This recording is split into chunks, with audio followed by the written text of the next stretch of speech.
नमस्कार जय हिंद साथियों, एक बार फिर से आप सबका बहुत बहुत स्वागत है। आप लोगों ने पेपर में पढ़ा होगा, न्यूज़ चैनलों में देखा होगा, ये कहा जा रहा है कि भारत से 70% मानसून गायब हो गया। मतलब अब भारत में वर्षा ही नहीं होगी, क्या सूखा पड़ेगा? आखिर ये 70% का मामला क्या है? क्या वाकई में मानसून आके चला गया? ऐसा होता है? ये सब कुछ आज हम इस वीडियो में जानेंगे, तो आपको पूरा देखना है। अगर आप पूरी बात समझ जाएंगे तो आपको सच्चाई की जानकारी हो जाएगी और आप परेशान नहीं होंगे और आगे की रणनीति आप बना पाएंगे। ठीक, तो चलिए शुरुआत करते हैं। सबसे पहले मैं आपको बेसिक कॉन्सेप्ट समझा देता हूं, तभी आप पूरी बात समझ पाएंगे। देखिए, जैसे ये ग्लोब है, ग्लोब का मतलब पूरे पृथ्वी का नक्शा है। इसमें अपना देश भारत ये है भारत, है ना। अब भारत में दक्षिण और पश्चिम से हवाएं चलती हैं, इसको दक्षिण पश्चिम का मानसून बोलते हैं।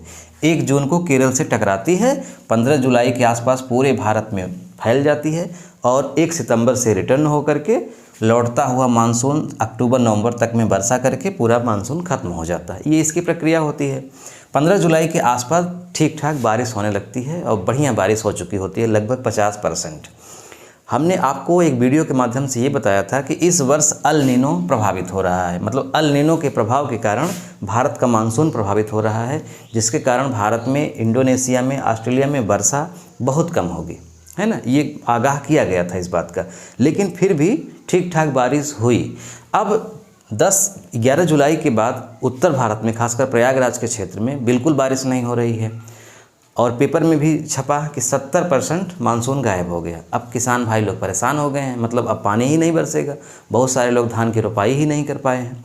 तो आपको समझना है ध्यान से एक बात ये कि जब ये मेडागास्कर है, ये अफ्रीका महाद्वीप के पूरब में मेडागास्कर, इसी के आसपास से हवाएं बनती हैं और दक्षिण से हवाएं जो चलती हैं, पूर्व से हवाएं जो चलती हैं, उनसे ये मिल करके फिर दक्षिण पश्चिम की हवाओं में बन जा कर के मानसून बन जाती हैं, भारत में वर्षा करती हैं।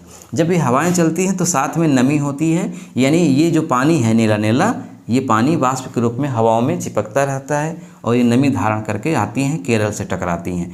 फिर ये कुछ आगे निकल जाती हैं बंगाल की खाड़ी में और उसके बाद फिर मेघालय में जाकर गारो खासी पहाड़ियों से टकराती हैं। यानी यहाँ का पानी हिंद महासागर का और ये बंगाल की खाड़ी, ये भी हिंद महासागर का ही हिस्सा है। बंगाल की खाड़ी से नमी लेकर के पूरे उत्तर भारत में ठीक ठाक बारिश करती हैं। अब समझिएगा, ऐसा नहीं होता कि यहाँ से जो हवाएं पानी लेकर के अपने साथ चली, यानी यहाँ से जो बादल बने आए, वो यहाँ आ कर के फिर वर्षा करके फिर गायब हो गए। ऐसा नहीं होता। मतलब ऐसे नहीं होता जैसे कोई एक बाल्टी में पानी उठाए और यहाँ से ले कर के दूसरी जगह जाए और वहाँ उसको गिरा दे, फिर आए यहाँ से बाल्टी से पानी ले जाए। ऐसे नहीं होता सिस्टम। एक धारा होती है। जैसे आप सुनते हैं ना कि भारत में मानसून आया और अब मानसून खत्म हो गया, तो प्रायः ये अनुमान लगाया जाता है कि मानसून आया मतलब बादल में पानी है और वो पानी बरसा, फिर वो खत्म हो गया। जितना पानी आ गया था उतना ही बरसा, फिर खत्म हो गया। थोड़ा आया था या ज़्यादा आया था, ये एक आम आदमी अनुमान लगाता है। ऐसा बिल्कुल नहीं होता। एक करंट की तरह मामला होता है, एक धारा प्रवाह की तरह मामला होता है। यहाँ से जो हवाएं चलती हैं वो चलती ही रहती हैं। जैसे जो हवाएं चली केरल के तट से 1 जून को टकराई, अब फिर आगे बढ़ गई, तो इनके पीछे पीछे जो हवाएं हैं वो भी टकरा कर आगे बढ़ रही हैं, वो भी। तो ऐसे 1 सितंबर तक ये चलती रहती हैं। यानी जो हवा आगे चली गई वो गई, टकराई, बादल बनी, वर्षा की, उसके पीछे वाली भी ऐसा किया, उसके पीछे वाली ने भी ऐसा किया। तो यहाँ से ये पूरा एक धारा बन जाती है और पूरे सितंबर तक ये धारा बनी रहती है और बरसात होती रहती है ना। जैसे आप एक पाइप से पानी को बहाएं पंपिंग सेट से, फिर उधर कहीं गिरे तो एक धारा बन जाती है, वहाँ से पानी आ रहा है और यहाँ गिर रहा है।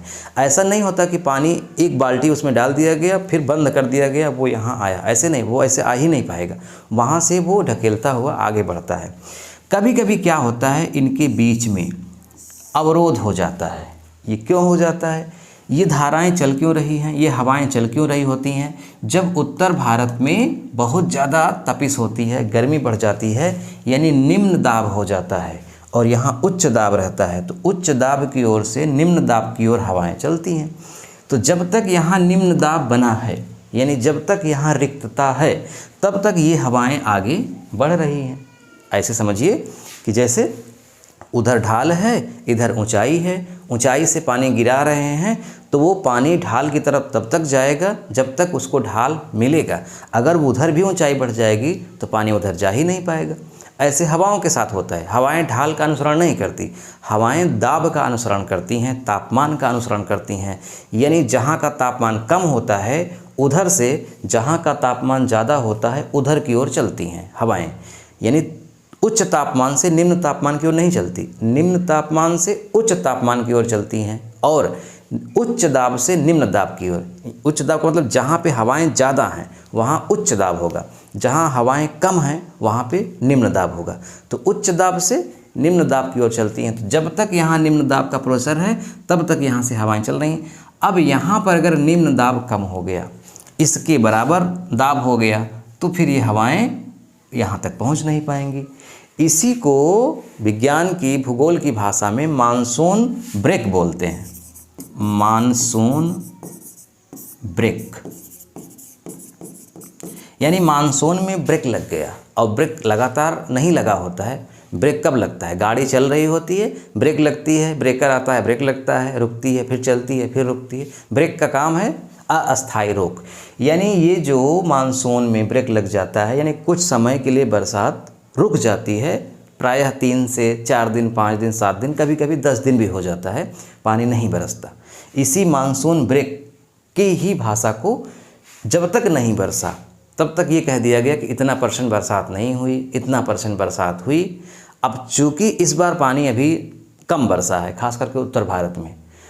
कितना बरसा है? जितना बरसा है उससे बहुत कम बरसा है। जितना बरसना चाहिए था उतनी बारिश नहीं हुई है।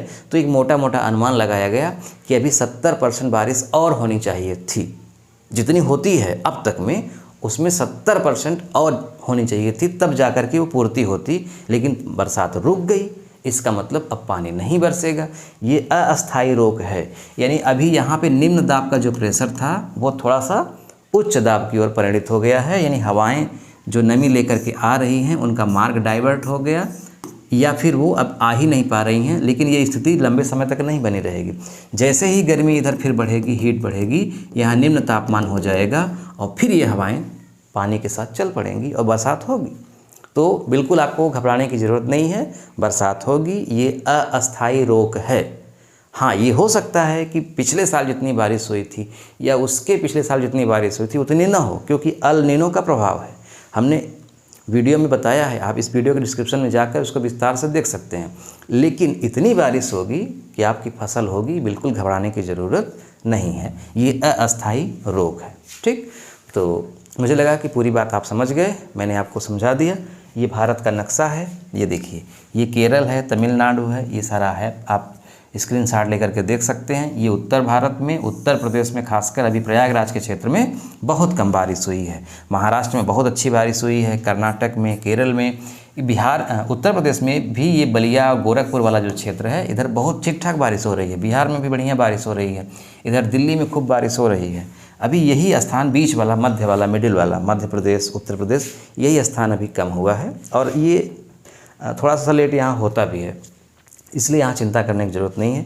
मानसून बन रहा है, यहाँ उच्च दाब हो गया है। जैसे ही निम्न दाब की स्थितियाँ होंगी 2-4 दिन में, 1 दिन में, वैसे ही ये हवाएं आगे की ओर बढ़ने लगेंगी और बारिश होगी ठीक ठाक। वीडियो देखने के लिए आपका बहुत बहुत धन्यवाद। इस वीडियो का लिंक अपने मित्रों में शेयर करिएगा। मिलते हैं नेक्स्ट वीडियो में। नमस्कार।